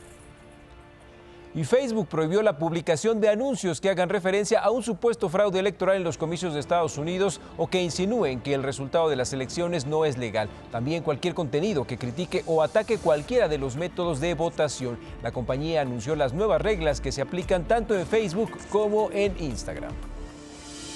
Y ahora nos vamos del otro lado del mundo. El líder opositor ruso Alexei Navalny, quien se recupera en Alemania tras ser envenenado con un agente neurotóxico, acusó al presidente de Rusia, Vladimir Putin, de estar detrás del ataque. Aunque el Kremlin ha negado rotundamente cualquier implicación en el incidente, los partidarios de Navalny han sostenido que este tipo de ataque solo pudo haber sido ordenado desde los niveles más altos. Y por primera vez el Vaticano dio a conocer un detallado presupuesto y estado financiero y declaración de sus ingresos. Esto en un momento en que busca garantizar a sus fieles que habla en serio sobre reformar su ley de información financiera. Y es que un escándalo de corrupción puso en evidencia un mal manejo fiscal. Es la primera vez desde 2016 que el Vaticano difunde información sobre sus finanzas. Gracias a Dios. En otra información, la Agencia Europea de Medicamentos ha comenzado su primer proceso de revisión para la vacuna experimental contra el COVID-19 que está desarrollando la Universidad de Oxford y AstraZeneca. De acuerdo con el regulador de la Unión Europea, es para agilizar cualquier aprobación final, y es que científicos dicen que la vacuna de Oxford desencadena la producción de anticuerpos y células T, refiriéndose a las células del sistema inmunológico que ataca al virus.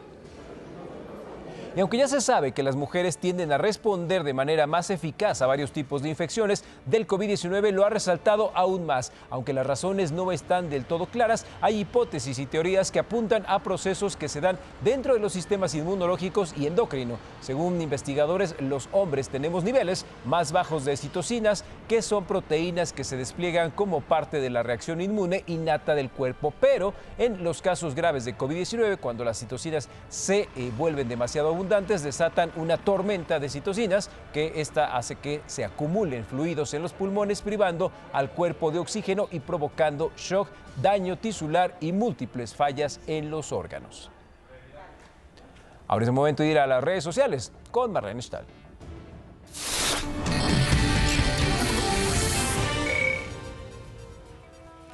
Gracias, amigo fiel. Y dígame, ¿está de acuerdo con la decisión de la Suprema Corte de Justicia de la Nación de avalar la consulta popular y cambiar la pregunta para enjuiciar expresidentes?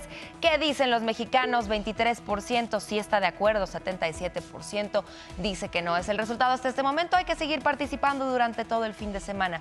Y mientras, le cuento, la jefa de gobierno de la Ciudad de México, Claudia Sheinbaum, dio a conocer que se prevé que las actividades por el tradicional Día de Muertos se realicen a distancia debido a la pandemia del COVID-19. Indicó que los preparativos estarán a cargo de la Secretaría de Cultura capitalina y que los detalles se darán a conocer en los próximos días. Un día sin duda muy peculiar de nuestro país que no puede pasar desapercibido este año, de manera virtual. Vamos contigo, Paco Sea. Gracias, Marlene. En el municipio de Netzahualcóyotl, en el Estado de México, ha proliferado la presencia de brigadas de vacunación antirrábica para mascotas, pero en realidad solo inyectan agua a perros y gatos. Son defraudadores que ponen en riesgo la vida de su mascota. Tenga cuidado.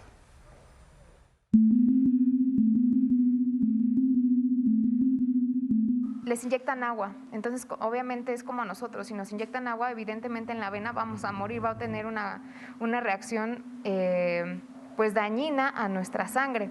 Y obviamente en el mejor de los casos sí es la vacuna antirrábica, pero no en las condiciones que tendría que ser. Entonces puede provocar desde alergias o en casos severos la muerte.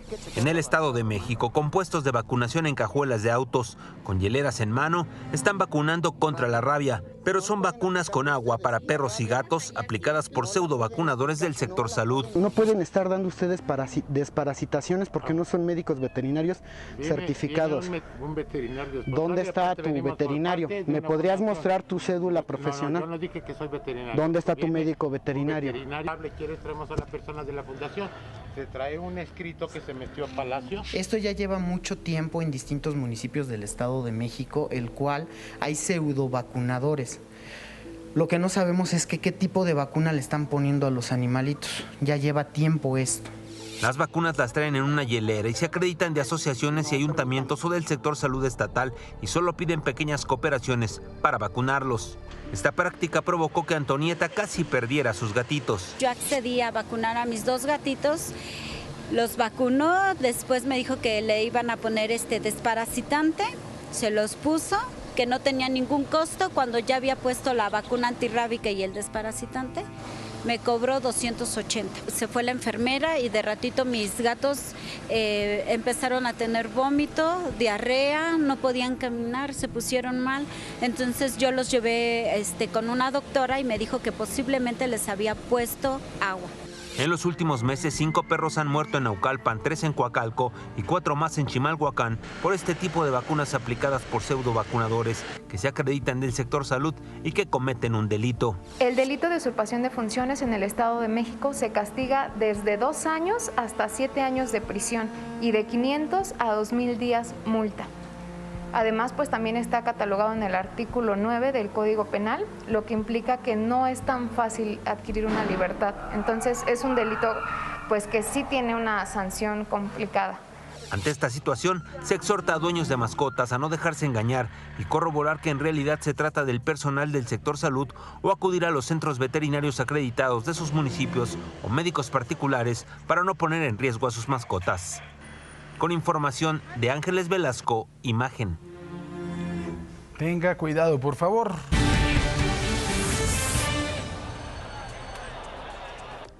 Llegamos al viernes y muchos tendrán un fin de semana prácticamente como lo han tenido los últimos 6 meses, en donde la convivencia está más fuerte o más endeble que nunca. Y ya que estamos en temas de socialización, me gustaría terminar la jornada con el tema de los castigos corporales a los infantes que tanta polémica causó. Hay quienes creen que es una medida necesaria, pero también hay padres que opinan que mientras sean ellos los responsables de sus hijos, la educación y corrección queda completamente a su cargo y responsabilidad. Pero bueno, en términos legales, ¿en dónde estamos parados con la nueva reforma? Los cambios a la Ley General de Niños y Adolescentes y al Código Civil a la letra dice: queda prohibido que la madre, padre o cualquier persona en la familia utilice el castigo corporal o cualquier tipo de trato o castigo humillante como forma de corrección o disciplina de niños o adolescentes. Es decir, el uso intencional de la fuerza física, moral o de cualquier acto que busque provocar dolor, molestia o humillación que atente contra la integridad física, psíquica y emocional. Esto en un país que, a decir de la UNICEF, prevalece el castigo corporal y humillante como forma de violencia contra niñas, niños y adolescentes, en donde 4 de cada 10 infantes han sufrido violencia física o psicológica durante la pandemia. Y 6 de cada 10 pequeños de entre 1 y 14 años normalizan el castigo corporal o psicológico en sus hogares. Pero también en un país donde se respeta menos la ley, en donde las acciones de civilidad brillan por su ausencia, con personas que creen que un reglamento establecido viola sus garantías y libertades de hacer lo que se les venga en gana y confunden derechos humanos con equilibrios que hacen funcional a una sociedad. ¿Qué pasa por la mente de un lord o una lady que creen que pueden transgredir la ley? ¿En dónde estuvo la falla de corrección de las personas que se rigen por su santa voluntad? Esto no significa que la letra con sangre entra, pero también nos deja un par de alertas que ante una generación de cristal, la frustración y la prohibición de un abuso no debe interpretarse por alguna de las partes como un libertinaje total. Y es que si la calle enseña, entonces hoy nuestros niños creerán que cerrar carreteras es una forma de negociar, que agredir por una pizza es libertad o que desprestigiar al otro y tratarlo como enemigo por pensar diferente es la mejor manera de actuar. Ojalá pasemos del autoritarismo al marcaje de límites, educando para vivir en una sociedad en donde las normas, reglas y comportamientos no estén peleados con las ganas de progresar. Paco, estamos en una generación en donde tampoco no les puedes decir nada porque se ofenden, pero estamos viendo los resultados de también una generación en donde pues no acepta reglas, no acepta órdenes y hasta el mismo cubrebocas lo empieza a poner en... A mí me parece que además de todo es totalmente equivocado lo que estamos viendo. Porque una cosa, yo entiendo que por supuesto hay mucha violencia en contra de los niños, lo hemos visto, ¿no? El caso de niños que son verdaderamente agredidos de forma muy terrible, por supuesto, pero creo que para eso está la legislación. O sea, una cosa es el derecho de corrección que pueden tener los padres y otra cosa es causarle una lesión a un niño. Eso está en el Código Penal. Una cosa es verdaderamente causarle daño y una lesión y finalmente eso está en el Código Penal. O sea, no tendrías que decir no le peguen a sus hijos. No es una cuestión, me parece, bueno, ya en nuestra época ya me imagino, ¿no? ¿Cómo no? Ridícula. Pero que sí sea el camino para empezar a ordenar una generación y después no hagan su santa voluntad. Pues sí, ¿qué te digo? Gracias, Quique. En la conferencia mañana de este viernes, el presidente López Obrador expresó su satisfacción de que la Suprema Corte aprobó por primera vez que se realice una consulta popular. En esta se decidirá el inicio de procesos en contra de los expresidentes del país, es lo que dijo. Que nadie se preocupe más de la cuenta. Nuestro pueblo es inteligente, es un pueblo sabio, es un pueblo que sabe tomar decisiones y va a votar por lo que considere más importante para el país, para la nación. Son ciudadanos de verdad, no ciudadanos imaginarios como era antes. Entonces, celebro que esto haya sucedido. Bueno, tenemos 15 segundos para despedir. Quique quiere dar una felicitación, pero la verdad es que no se lo vamos a dejar. Ándale, por favor. Mamá, feliz cumpleaños. Te quiero mucho, mamá. ¡Cumpleaños a la mamá de Quique! Gracias, gracias por todo. Gracias por tener Bonito un fin hijo de tan semana. inteligente. Quique es tan tipazo, bueno, es muy barbón. bueno. Quique es bueno, es tan bueno.